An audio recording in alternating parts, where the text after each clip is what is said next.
Hello everyone, and welcome to this Ask AuxEn Anything online series that we do on weekends. And this is the seventh such session. And this is a platform where we try to answer to your queries that you may have related to some concepts in steel or concrete design, or in some projects that you are doing, or any site or construction related issues. So this week, let us start with the list of queries that we have got. And I think the first question for this week, for this session that is, has been asked by Mr. Vijay Makwana. He's from Ahmedabad and he's a postgraduate student. So he's saying how to decide the foundation depth. If my structure is G plus 3, then minimum foundation depth required is based on which criteria or parameter. So that is his question that he's asking. So for this foundation depth, you can refer to IS 1904, and I have actually opened that code and kept it ready for reference. So let me just share with you the IS 1904 code, and let us see what the code has to tell us about the foundation depth. So if you see this 1904, I think it has a section 4 or 5. No, section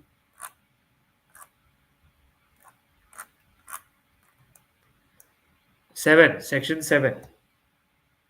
So if you refer to section 7, depth of foundation, here it is saying that to decide the depth of foundation, uh, you can use these aspects in order to find out or decide the depth. One of them will be the level at which you get the allowable or the required bearing capacity. So at whatever level, let's say 2 meter below the ground, you are getting the 15 tons or 20 tons or whatever per square meter was required. That depth, at whichever depth you get that, till that depth you need to excavate in order to put your footing over there. That can be one of the criteria. The other criteria is that if you have a soil which can undergo shrinkage, then you have to basically go below the moisture movement level. That means, for example, there is a black cotton soil that I have. Now even if you are going to go for piles, let's say in black cotton soil, but still till a certain depth in black cotton soil there is a possibility of moisture movement, and due to that moisture movement there will be shrinkage, and which can lead to problems in your piles, uh, provided in black cotton soil also.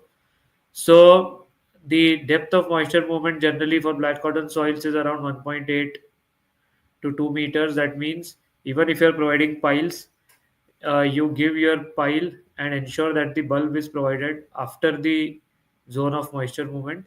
So that is what this second part is saying. In case of clayey soils, penetration below the zone where shrinkage and swelling due to seasonal weather changes can occur, and it is likely to cause appreciable movements. So below that you should go. If you have soils or strata which may undergo some frosting or issues related to extreme cold environments, then you need to go below that depth also. If you have a situation where scouring may occur, then you will need to go below the scouring depth, and any other factor like that, uh, you may have to consider while deciding the foundation depth.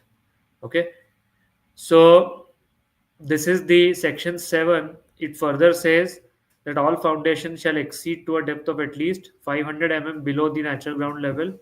And on rock, if you have a rocky strata, then the removal of topsoil is what is required. All right. So in case of rocky strata, it's saying removal of uh, topsoil, loose topsoil is sufficient.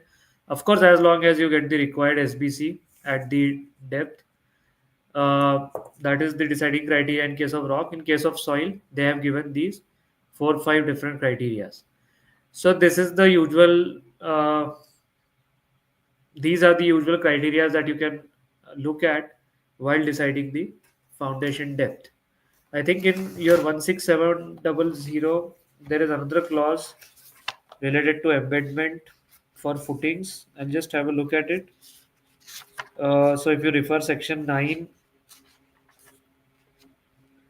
it says embedment depth of the building shall be at least 1/15th of the height. Okay. Embedment depth of the building shall be at least 1/15th of the height of building for raft foundation and 1/20th of the height of building for pile and pile raft. So that means you have to put your foundation at least 1/15th or 1/20th of that depth. So if your height, building height, so if your building height is let's say 100 meter, 1/15th means you will have to go 7 meters inside the ground and then place your foundation. So that is the criteria as per 16700. Otherwise, you can follow this section 7 of IS 1904. Okay. So I hope that answers the query. So this was the first question asked by who was asking it? I forgot who had asked. Anyway, so this was the first question that was asked. Now we move to the second question. Okay, so Vijay Makwana had asked this question. He was joining from Ahmedabad. Now we move to questions from Mr. Akash Babar. He is joining us from Sangli and Mumbai. I think because he works at Mumbai right now. And he's a working professional as well as an independent consultant. So I'll just copy his questions and let us paste it over here, and then we will try to answer them. So let me just share my screen.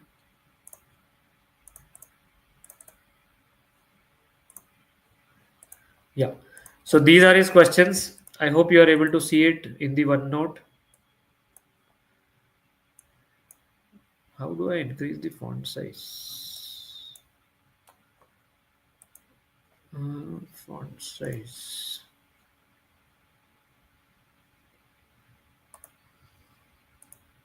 Yeah, I think this is good. So how to calculate the temperature gradient for design of structural elements? So see, this depends on what element you are calculating for.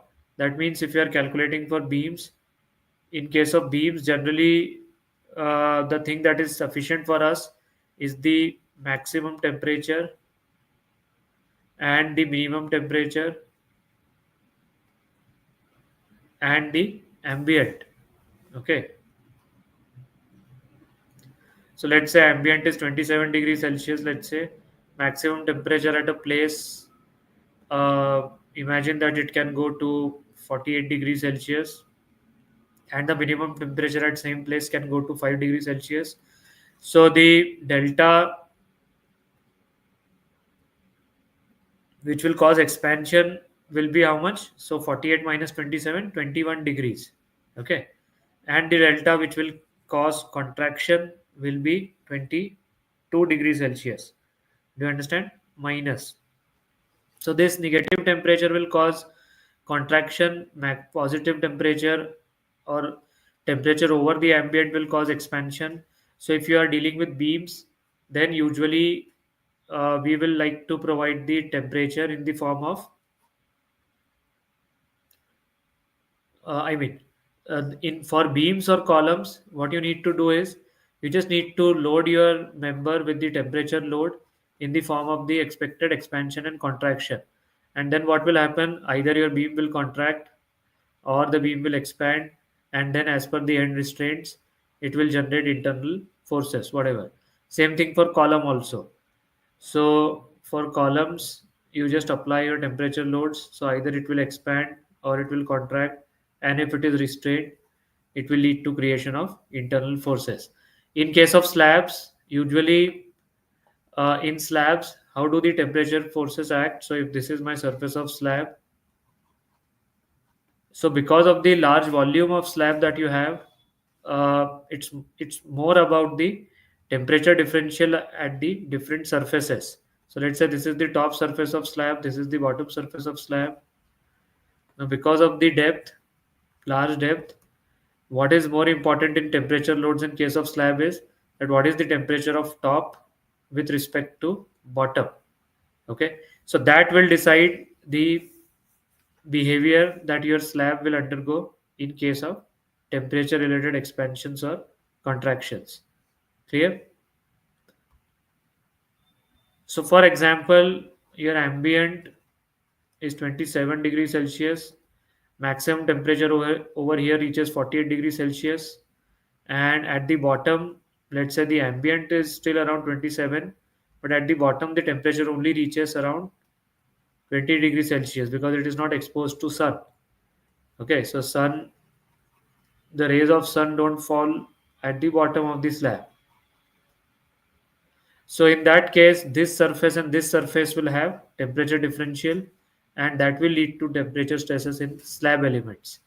So different, and then these things usually you can provide in the software also, that you can give these temperature differences between the top and bottom level, and then it can calculate it. Okay, so for example here the temperature is what, 48 minus 27, so maybe the it is how much, 21 degrees. Okay, and over and above here it is minus 6 degrees below the ambient. So then you can find out, in my opinion, then it becomes 21 minus 6, that means 27 degrees delta it becomes for your temperature load calculations.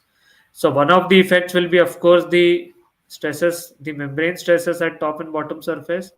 The other effect will be the, because of the differential of temperature along the depth, across the depth, that will also cause temperature stresses.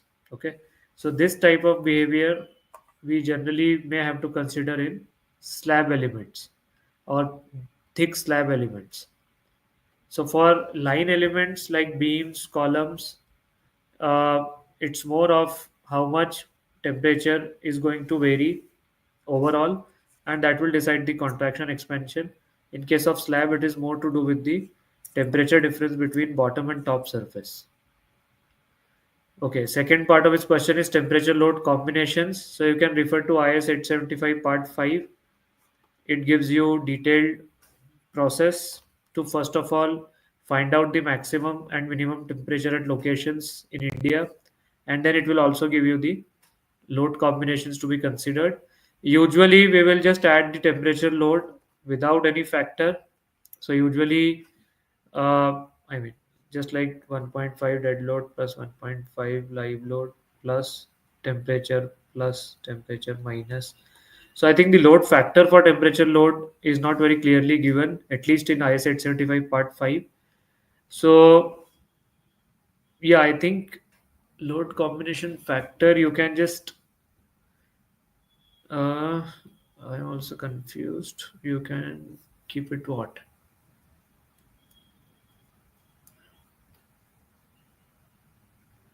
I think without combination factor, you can just keep it.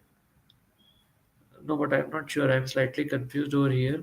Or maybe the combination. Yes, anyone? What is the load combination factor you provide in case you are going with limit state? Let's say you are going with ultimate limit state and you have made this combination. I am slightly confused over here. So 1.5 dead plus 1.5 live plus, do you add temperature loads without any factor?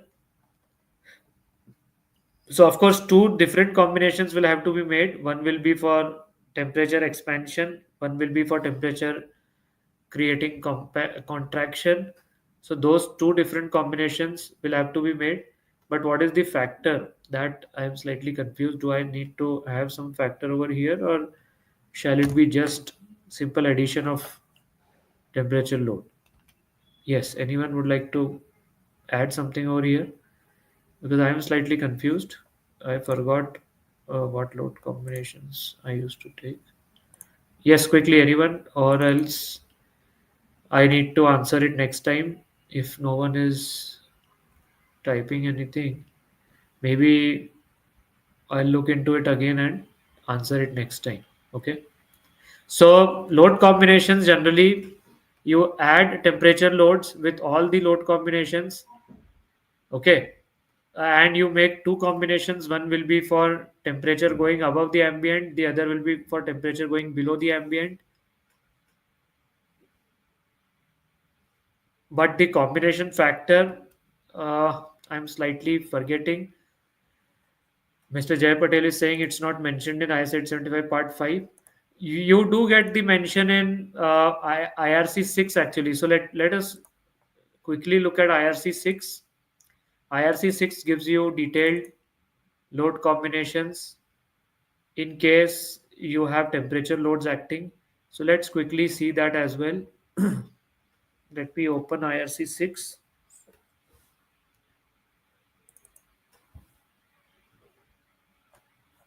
Wait a minute. I'm just opening IRC 6 in the background. Yeah, so let us have a look at it also. Mr. Akash is saying SP24. Oh, does it give you the load combinations? Okay, we'll have a look at that also. Let me just go to IRC 6. Yeah, so for example, verification of equilibrium, structural strength. Okay, so for let's look at the basic combination. So it says, for example, 1.35 dead load plus 1.5 live load, temperature. Okay, so it is taking the same combination factor as it took for the live load over here, you see. So for live load it took 1.5. It takes the same combination factor. If it is a leading load, it will take it 1.5, and if it's a accompanying load, it will take 0.9. Okay, got it. So as you know, for variable loads, as per the IRC 6 requirements, once you have to take all the live load, so one live load you will take it as the leading load, the others will have to be the accompanying load, and in that manner you have to create your load combinations. So for example, it would mean that you will make 1.35 dead plus, if I take the live load as leading, carriageway load as the leading, so I'll take it 1.5 live. All the other live loads will be trailing accompanying loads. So that means even my wind load becomes accompanying, like this wind load plus my thermal load also becomes accompanying, so zero point 0.9 temperature load, like that. Okay, so in IRC 6 you get detailed load combination factors. Let us also have a look at the SP24 and see what it tells us. So I'll just open SP24 on the screen. So what do we have? I hope you are all able to see SP24. Which page number or which section number? Yes, which page number or section number? No. So I don't know temperature. Let me just search.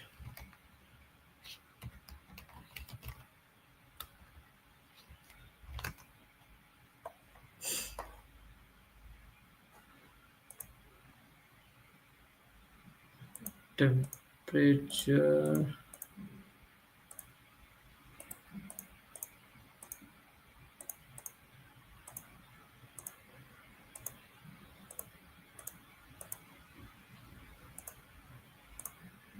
No, not much.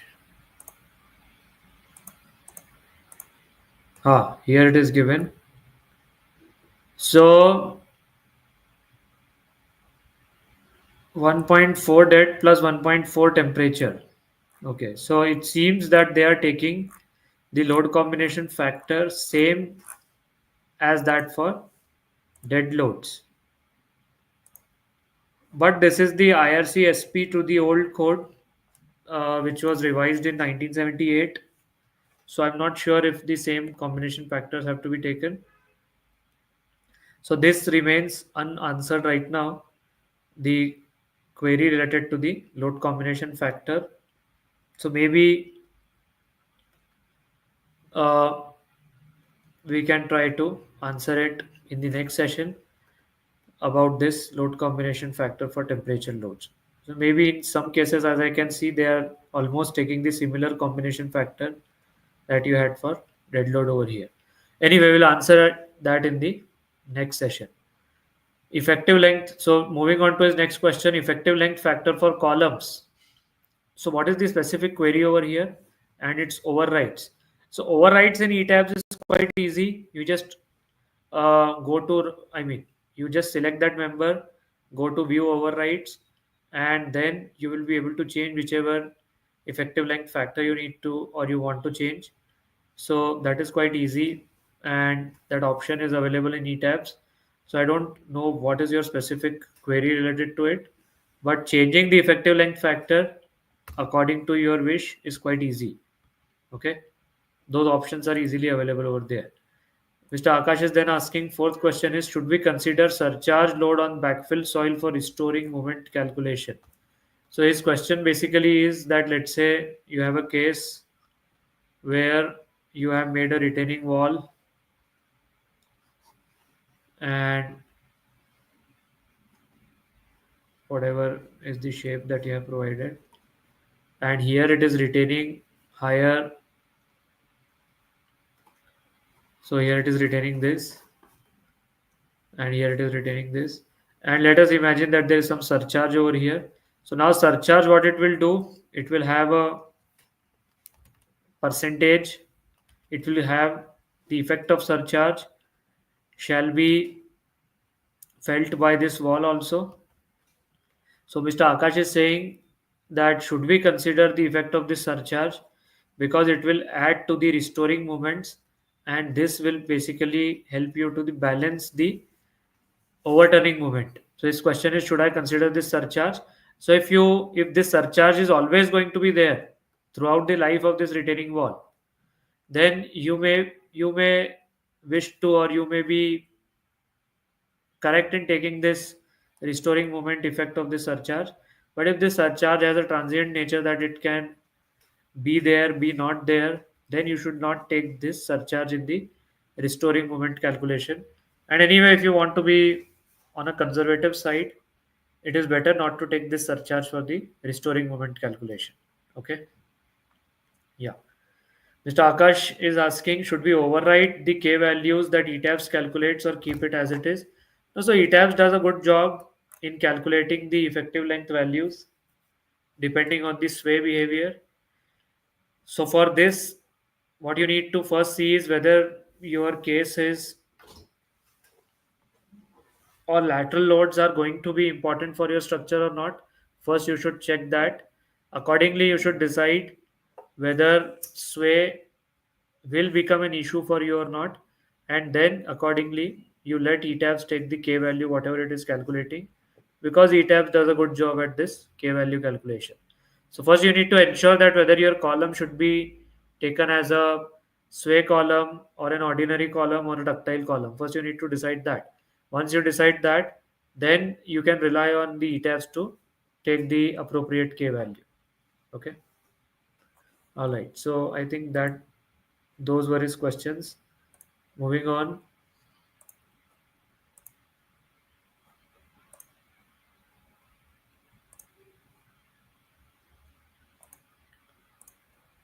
So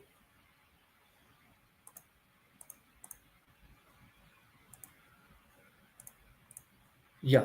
Now next question is from Mr. Saurabh Tarial. He is from Gurgaon. He is a working professional. He is also asking questions related to temperature load analysis. So I'll just copy it and maybe paste it over here.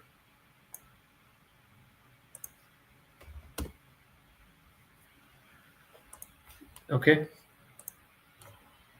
So let us see what he is asking.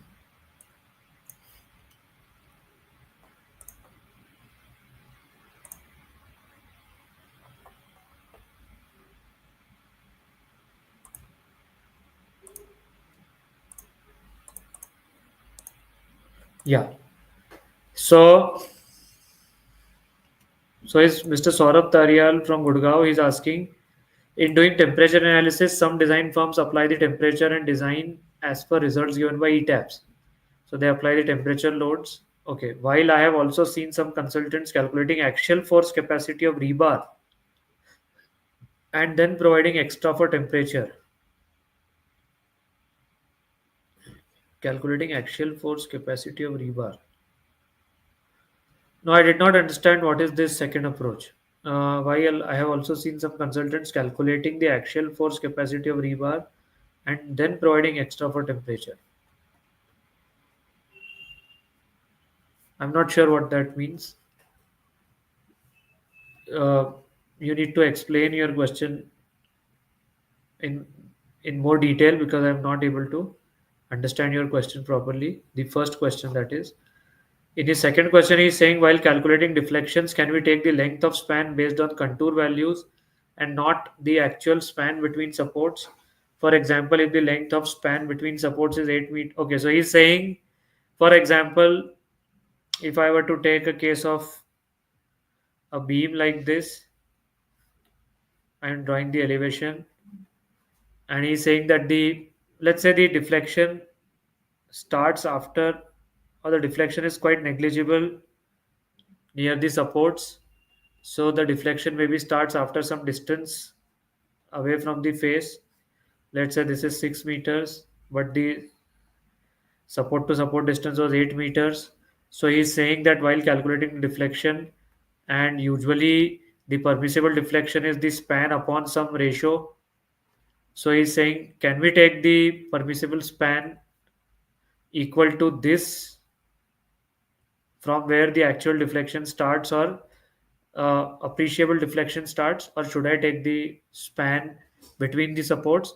So as per the codal requirements, it should be the span between the supports and not from where the deflection starts or from the points where you get appreciable deflections between them. So not that way. As per the code, if you see, it is always the distance between the spans. Okay. So yeah. So always take the span as the distance between the supports. All right. How will the detailing of reinforcement differ, let's say, between waist slab and flight if the flight is simply supported and fixed respectively in analysis model? So then you need to first see what type of bending moment diagram you are getting. Usually, if you have a fixity that you have provided in waist slab, you will have hogging moments near the supports, and therefore it will require some top steel to be provided. So even if you look at SP34, it does give you situations where top steel may be required. Uh, so yeah, let me just show it to you.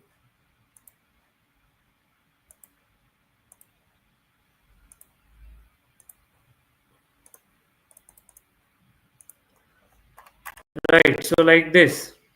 So for example, if you have some sort of fixity that is going to be developed, or some hogging moments that may be developed, then you will require this kind of a reinforcement at the top face. Okay, if you have a situation where you don't expect movements to be developed, then this type of situation is sufficient, because if you see here, no top reinforcement has been provided, because they are saying that this is resting on brick wall, so it will not provide lot of fixity. So here they have not given any top steel. So as per your end condition between the base slab and the landing beams, the top steel may be decided. For example, if you read this, reinforcement if required from bending moment consideration. So it all depends on what bending moment diagram you are getting, and as per that, your reinforcement layout will be decided. Okay. All right. So now what am I doing? Yeah. Okay. So that those were his questions by Mr. Saurabh. He was joining us from Gurgaon. Now let us take the next set of questions. So these questions are okay. So Mr. Akash Pawar from Latur, Maharashtra is asking. He's a working professional. He's asking. So he has shared one image on the email. I'll just open that email first.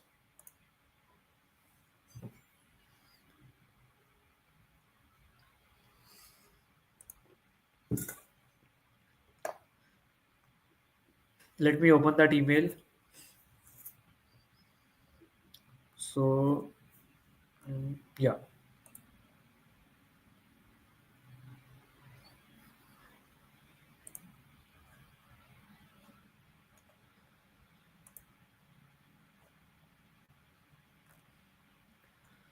Oh, so the email does not have it. Wait a minute. I think he had a special case where there was some bracket-like columns, and just a minute. Because he has shared drawings and one PDF, but I don't know if the drawing will open in my.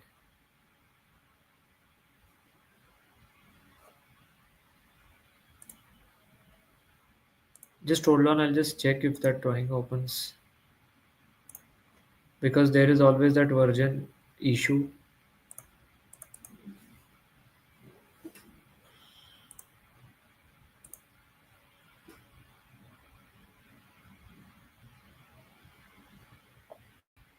Okay, it did open. Wait a minute. So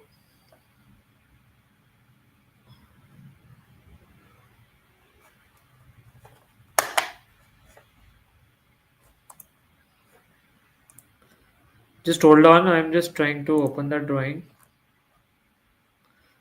Initially, I had thought he had. No, this does not have it.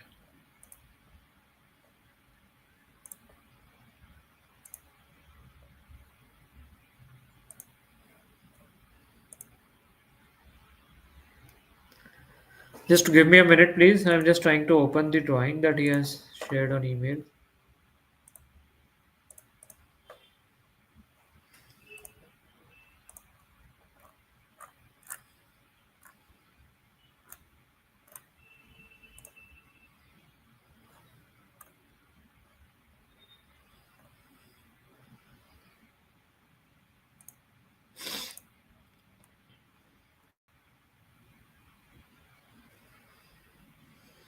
Ah, okay. So this was that drawing. Okay. I think he shared some other drawing on the email and some other drawing on the. Anyway, so his question is, let me.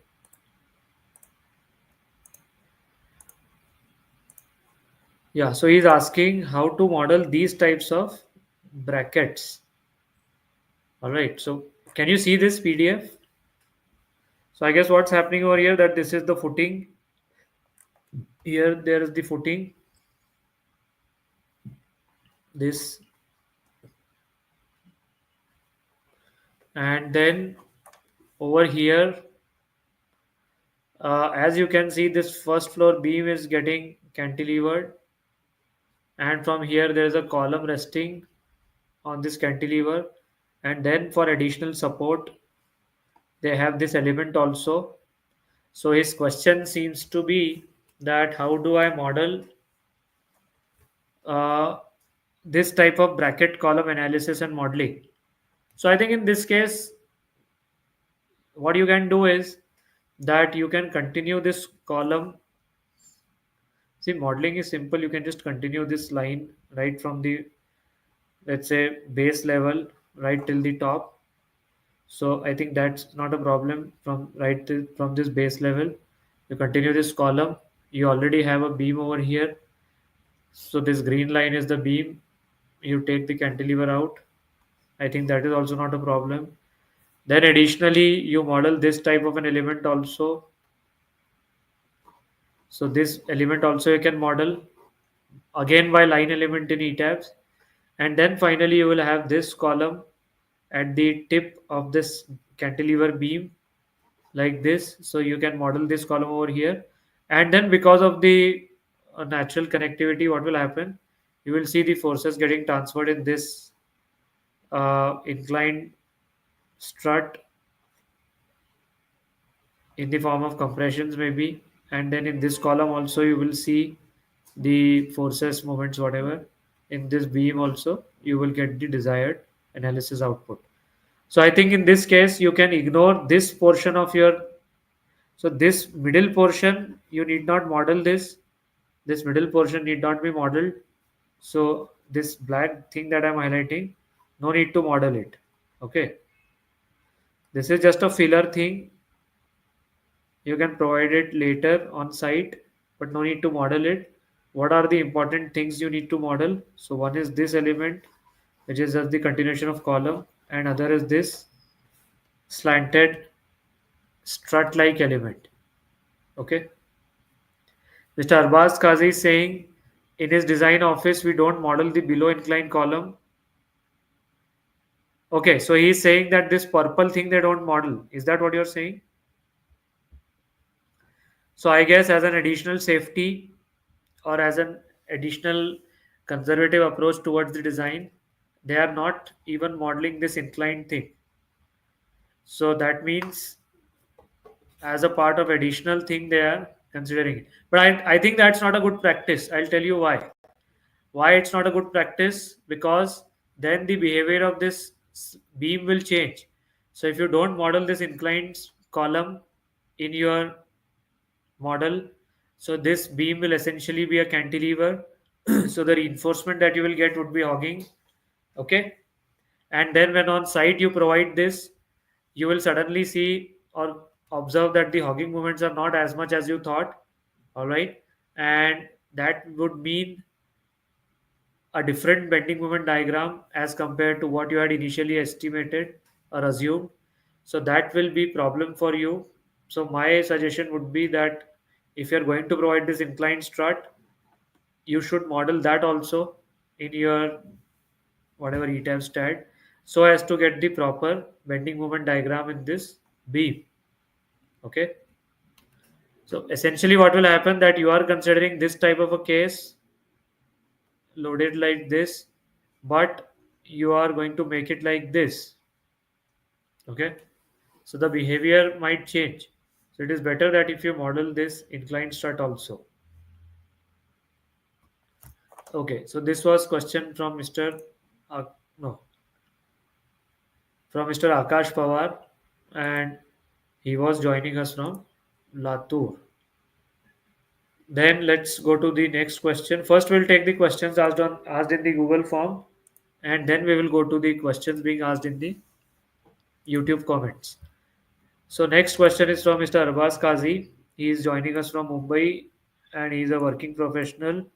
He is the one who had made the last comment. Okay, so what he is saying: design of composite coupling beam. Composite coupling beam. I have no idea about composite coupling beams. Uh, this coupling beam, you mean to say like the spandrel coupling beam, or like uh, in ductile steel structures, the beams that we have between the eccentric braced frames? Is that which type of coupling beam you want to? I mean, when you say coupling beam, does it mean the coupling beam between two RCC shear walls, let's say, as we do it in case of spandrels, that type of coupling beam? Or you mean to say the coupling beam between two eccentric braces? Okay, steel coupling beam between two eccentric braces. Is that what your question is?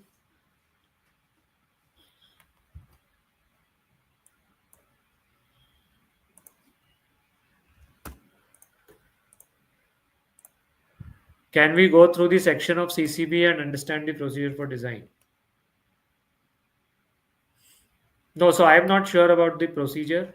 If you can send some procedure. Acha, coupling being between two shear walls. Okay.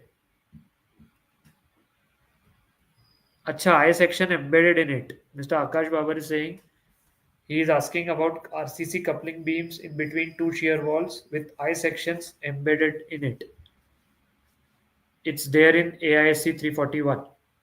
Okay, no, I have no idea. I have never done it. I have no idea at present. So unable to answer.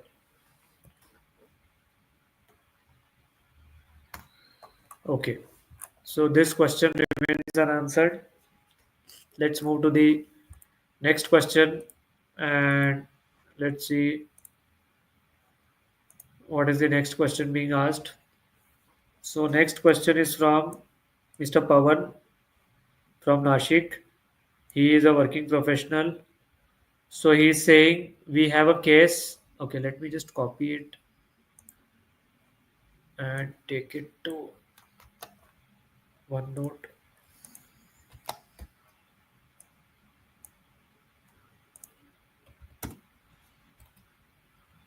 Okay, so yeah.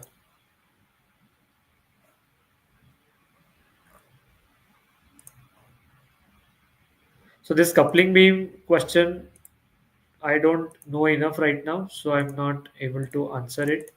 So I'm moving to the next question. This question has been asked by Mr.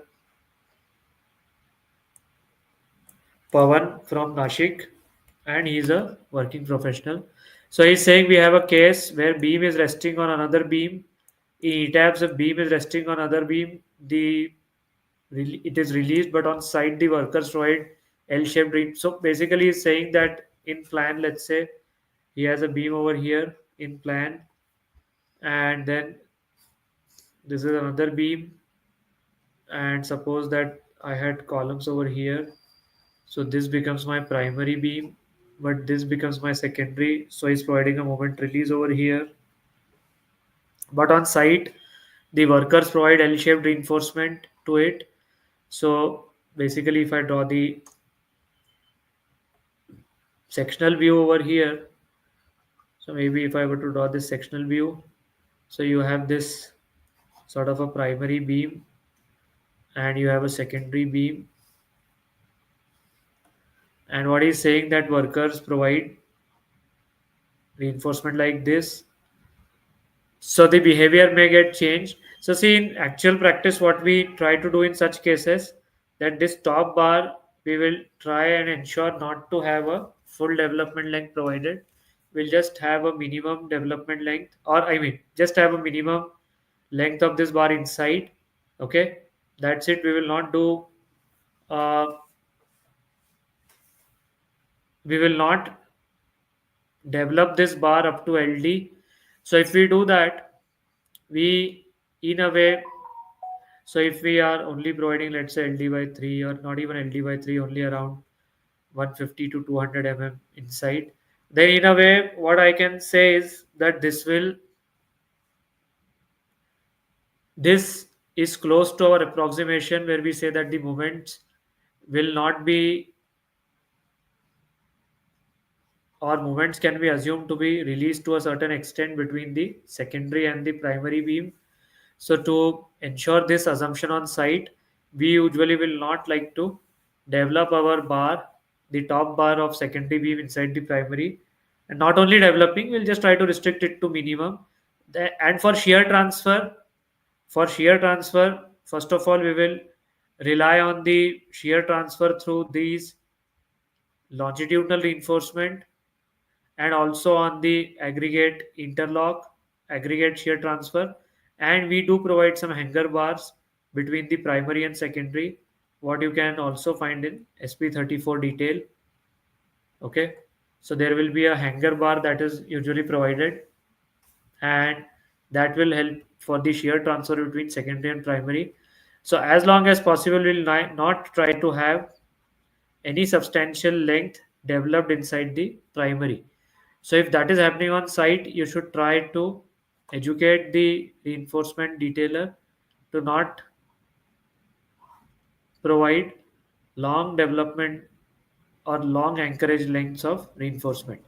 If they do, let's say, then it becomes, or then the assumption that it is a released connection may not be applicable. And in that case, as you rightly said, that it will be more of a partial fixity than complete release. Okay. Now, how to calculate how much fixity will be provided? So that is a difficult task. It may not be quite easy to do that as per simple manual calculations. So in that case, maybe you will have to find out that the length of bar that you have developed, how much movement it can resist or how much tension it can resist, and then back calculating it, you can find out the moment it will be able to resist. So all those things you will have to do if you want to truly find out that what is the partial fixity value you may have to assign.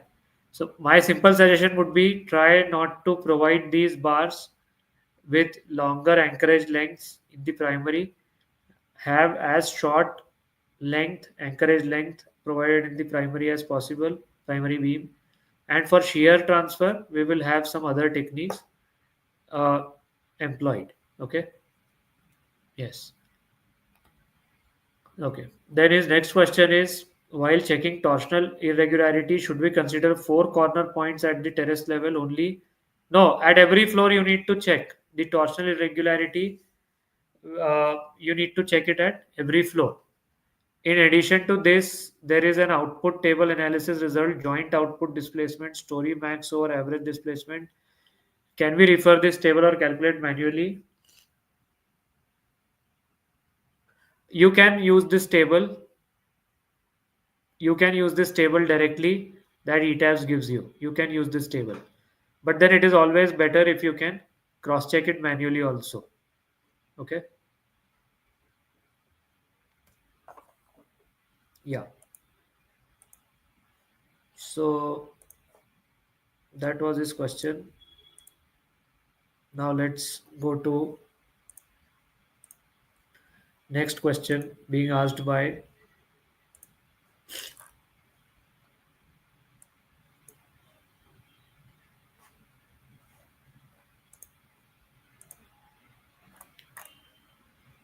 Jay Patel.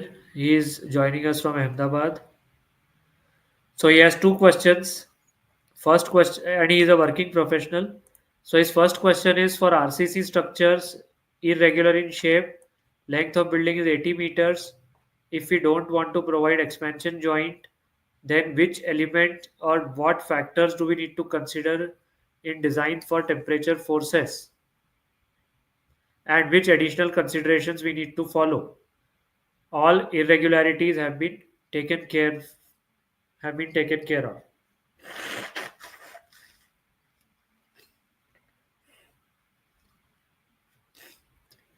So I think if your slab is not exposed to the atmosphere,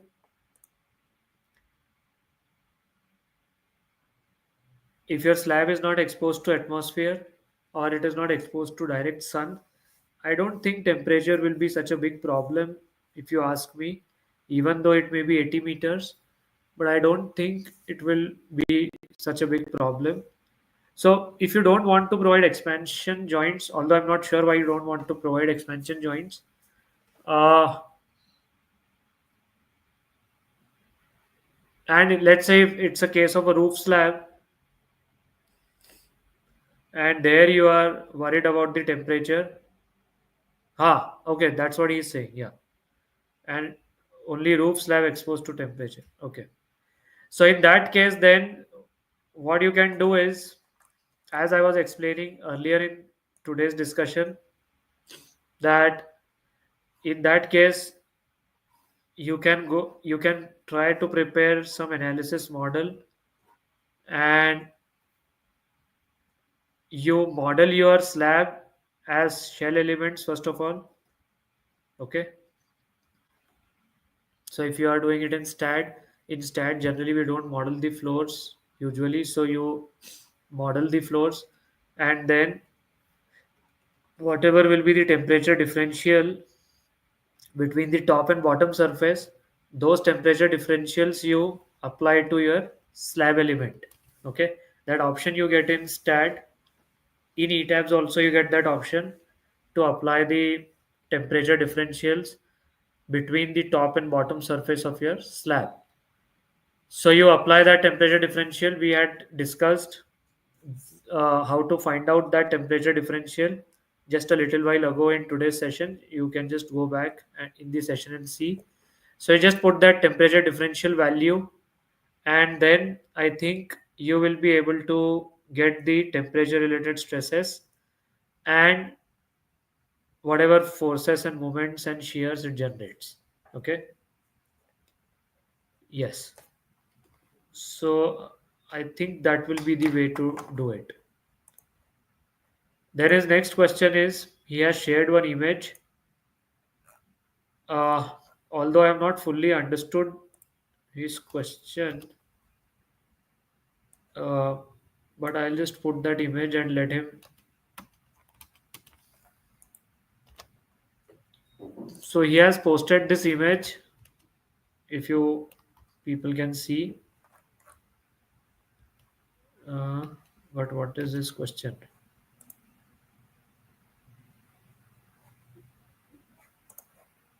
Wait a minute. Then he has posted one plan also, and his question is regarding wall projection hanging on slab. Slab is, I don't know. I have not quite understood the question over here. Yes, Mr. J, if you could explain your question. So he's saying wall projection hanging on slab, and slab is PT. Slab and wall projected outside.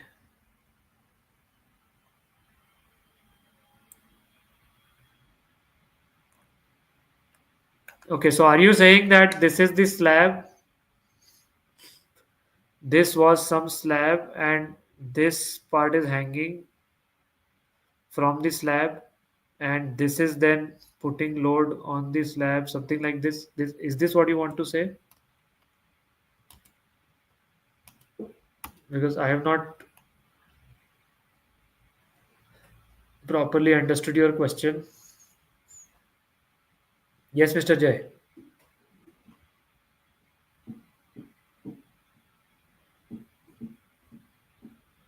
Okay, I think he is not there. Acha, he is there. Okay. So what is your question? How to do such things? Is that what your question is? Both slab is PT slab. Okay, so you mean to say this slab is also PT, this slab is also PT. Is that what you're saying?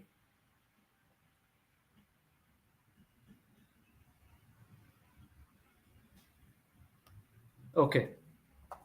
So what is your question?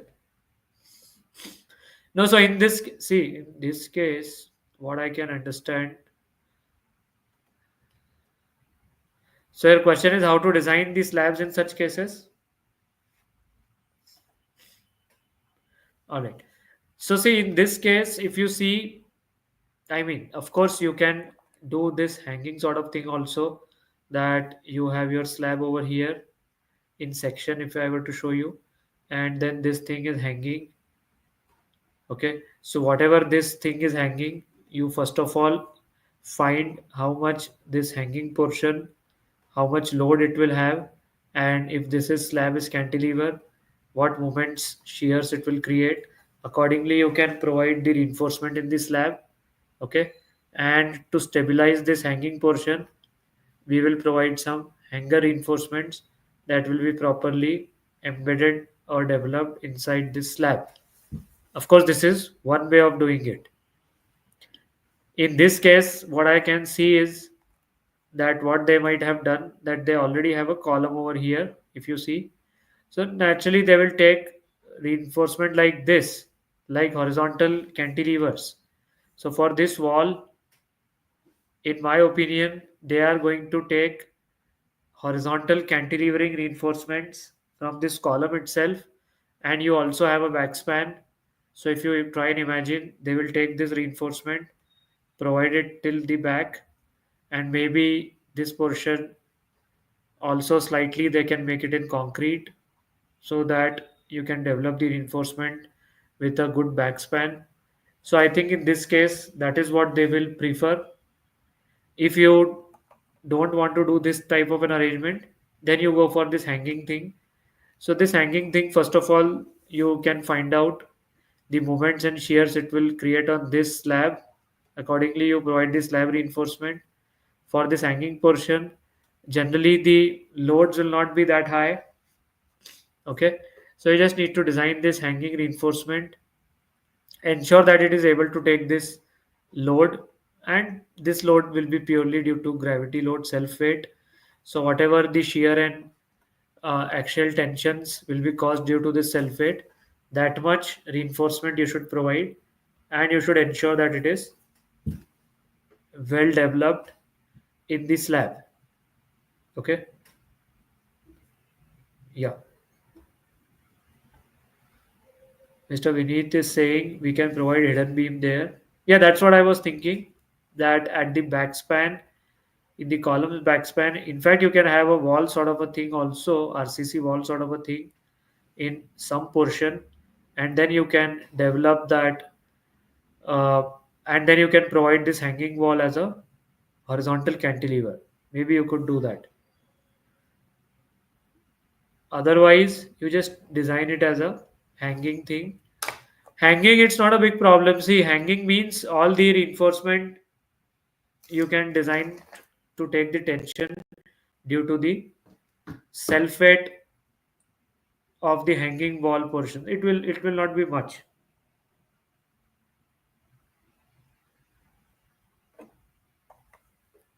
Okay.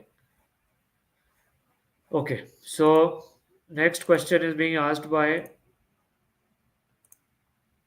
let's see what is the next question. So next question is being asked by Mr. Ramarjun. He is from Bahrain. He is a working professional. He is saying the PVC pipe is provided for 200 beam width, 100 dia pipe provided in the top to bottom of the beam. If any calculation we have to do, because code given guideline only depth of the beam. Okay, so if I understand his question correctly, what he is saying is that they have a sleeve that they have provided, and so if I understand correctly, if I were to draw the elevation of my beam, this is the elevation. Let's say here there are columns at the ends, and then a sleeve. I think what he's saying is that the sleeve is going like this from top to bottom. And if I were to show you the plan view of this, the beam width is 200 and the sleeve dia is 100 So sleeve is covering almost half of the area like this. Okay, not area, half of this width. And if I were to show you in cross sectional view,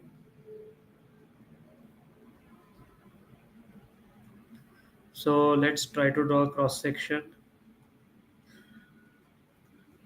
So in cross section, it will be like this, that this is my beam,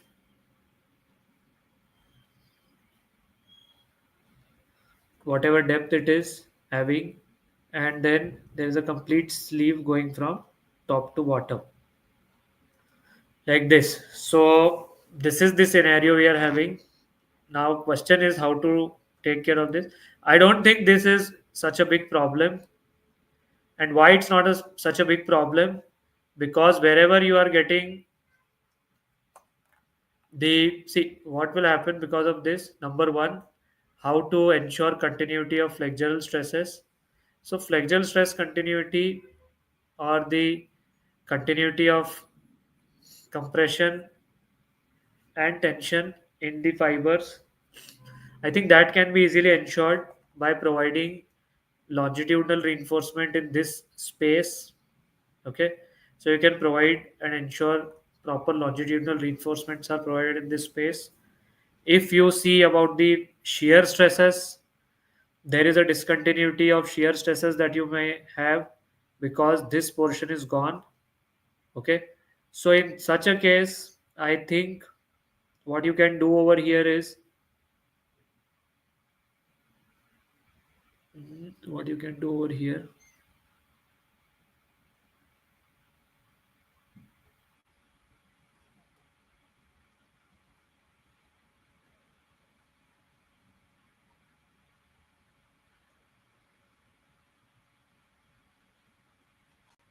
I'm just thinking what you can do over here.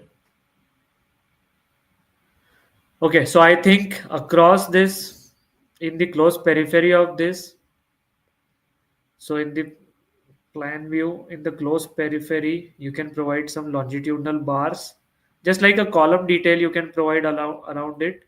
Okay, so just like a column, you can provide in the close periphery and maybe have some stirrups also. So that will help you to take care of the shear stresses that are generated, the complementary shear stresses that are generated, which otherwise there's a discontinuity because this piece is gone because of that sleeve. So in my opinion, then you can have these longitudinal bars like this and provide a column like stirrups also if possible to ensure that shear stress continuity is also maintained.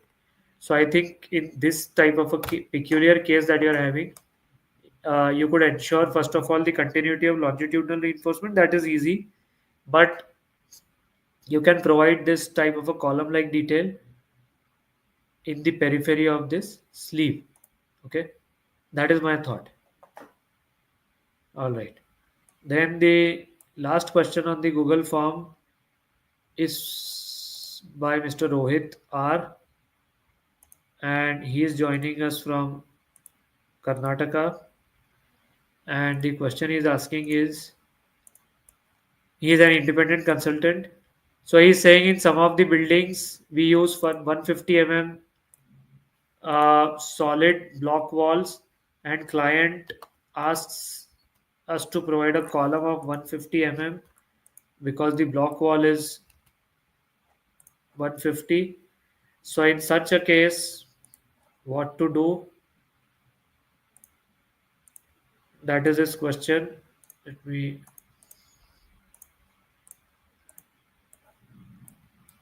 Yeah. So wait a minute. In some of the buildings, we use 150 solid solid blocks, and the client will ask for columns of 150 ETABs won't consider the size of column as no. You can provide a 150 size of column in ETABs. ETABs will not give you any. I mean, ETABs will not have any restriction for it. Your design codes have restrictions on it, not ETABs.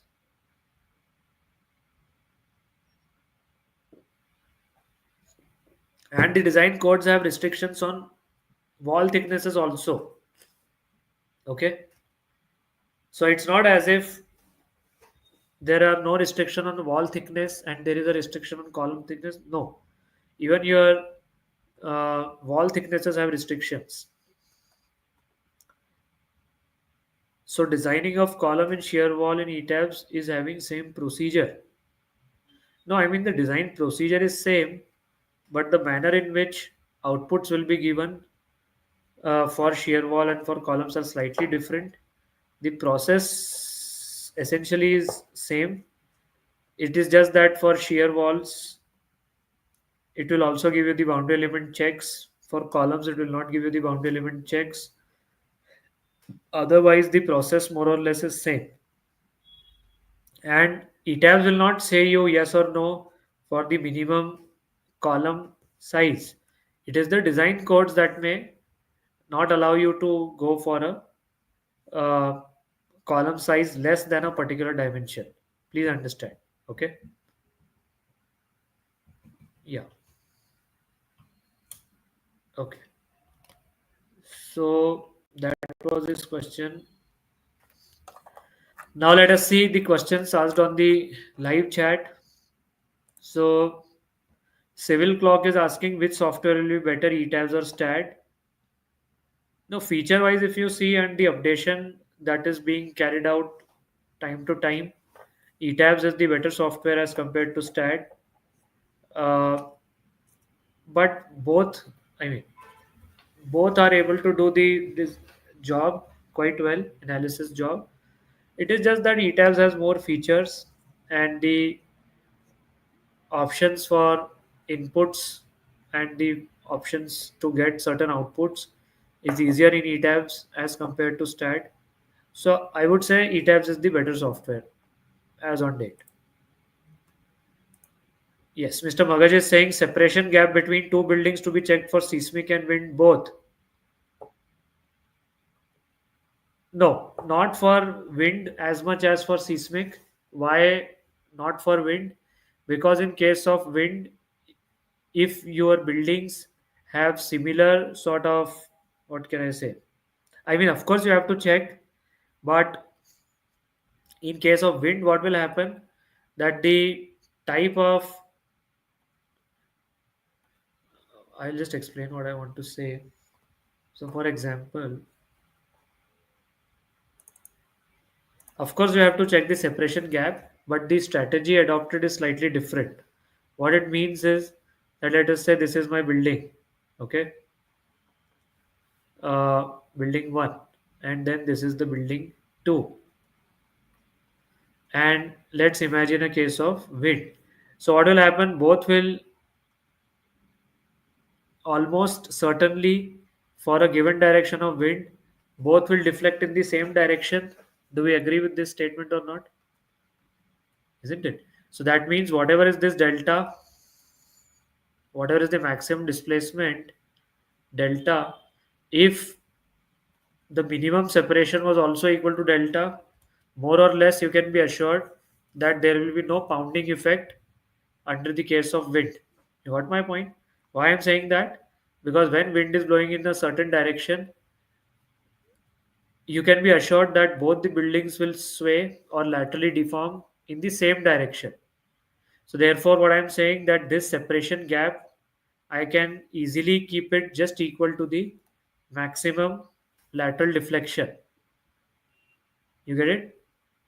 So that means I can in fact construct my building closer to this building one if it was only a case of wind. But what happens in seismic? In seismic, the problem is that because of irregularities or because of the mass distributions, there is a possibility that for a particular seismic force, this building is swaying like this, and this building may also sway like this. You get my point? So, what is happening now that this is swaying by delta 1 or deforming by delta 1, and this is also deforming by delta 2, but in such a manner that this time you need to keep a separation gap larger. You get my point? Hello? Of course, this is the case when one and two are not identical in nature. There are slight changes in mass and stiffness distribution. So there is a possibility that for a given earthquake frequency or for a given ground motion excitation, this building 1 is deforming delta 1 like this, and at the same time this building 2 is also deforming towards the building 1 with delta 2 like this. So in such a case, to avoid pounding, you will need delta 1 plus delta 2. Of course, I need to multiply it by response reduction factor also. That is a different story in itself. But then in such a case, the seismic gap has to be provided more as compared to the gap in case of wind. Do you understand this point? That is number one. Point number one. So the seismic gap calculations will vary in case of wind and, sorry, not seismic gap. The gap separation gap will vary in case of wind and earthquake. In both cases, we will adopt a slightly different philosophy for separation gaps due to wind. I may not be required to add the deflections of two buildings at the top level, but in case of separation gap for seismic, I usually add up those two deflection values because of the uncertainty of their deflections for a given ground motion. Second point part is, do we need to take the effect of R? So yes. So see, in wind cases, uh, the responses are usually only at the elastic level. So we do not reduce the responses by any factor.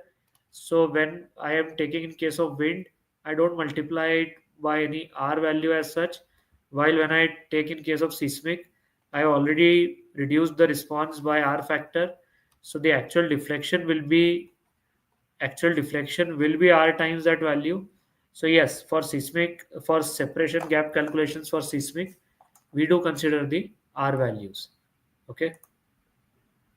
Then his next point is, for seismic, do we check with unscaled? Yeah, as per the code, you have to check for the unscaled base shear when you are finding the separation gaps.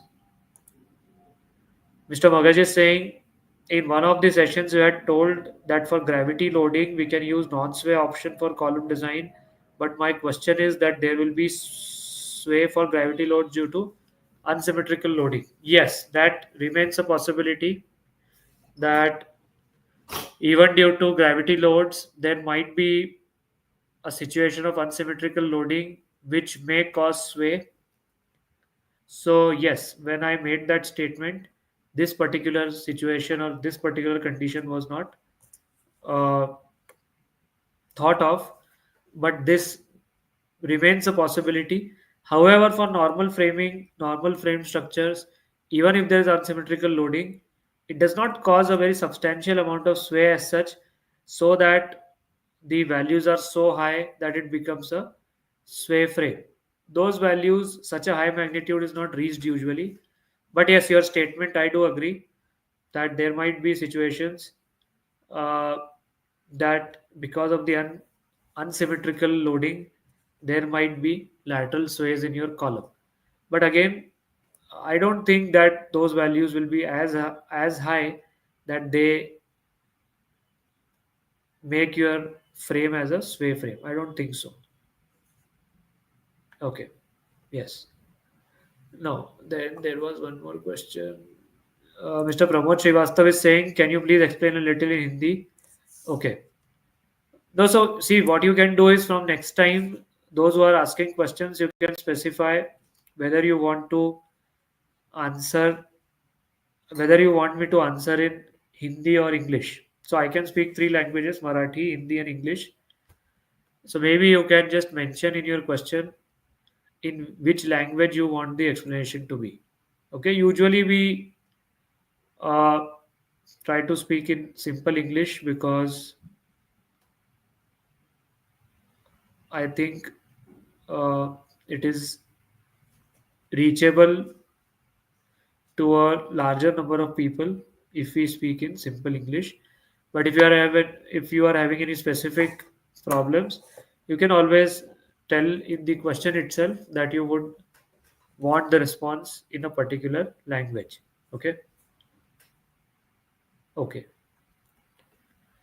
Mr. Akash Babar is saying, since we are ignoring the strength and stiffness of masonry infill walls in our analysis and design, are we underestimating the lateral capacity? So usually the strength and stiffness, if you read the code, they say that if not spectral, if the plant density of walls is above a certain percentage, then you consider the stiffness also. I think that percentage is 20%. No. How much is that percent given in 1893 part 1? Beyond which you are required to consider the stiffness of the wall also. So code has given that percentage to you. So if your infill wall percentage plan density of infill walls exceeds that value, then you take that stiffness also. Otherwise, the code says that their stiffness need not be considered. Okay. So that means that in case you don't have a substantial plan density of walls, it will not have an impact on the stiffness as much. Okay.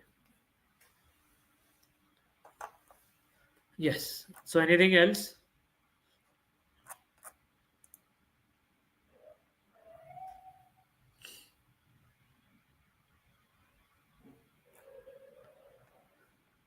All right. So then I think these were the questions which we have answered for this week. So that's it. There are no more questions in the Google form, and there are no more questions in the live chat also. And there are no questions on email also unanswered. So that's all then for this week.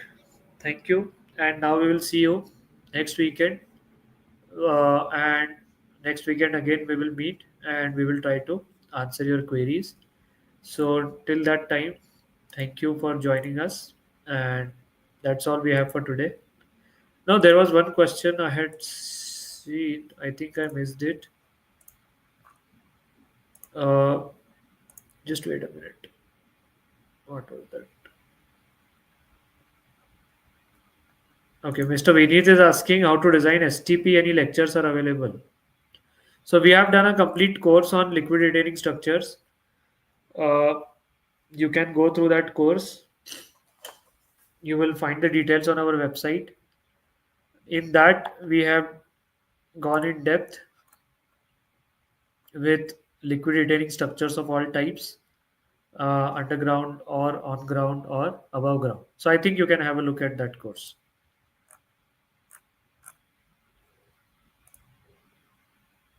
Okay, thank you so much. Bye bye. So we will see you next time now.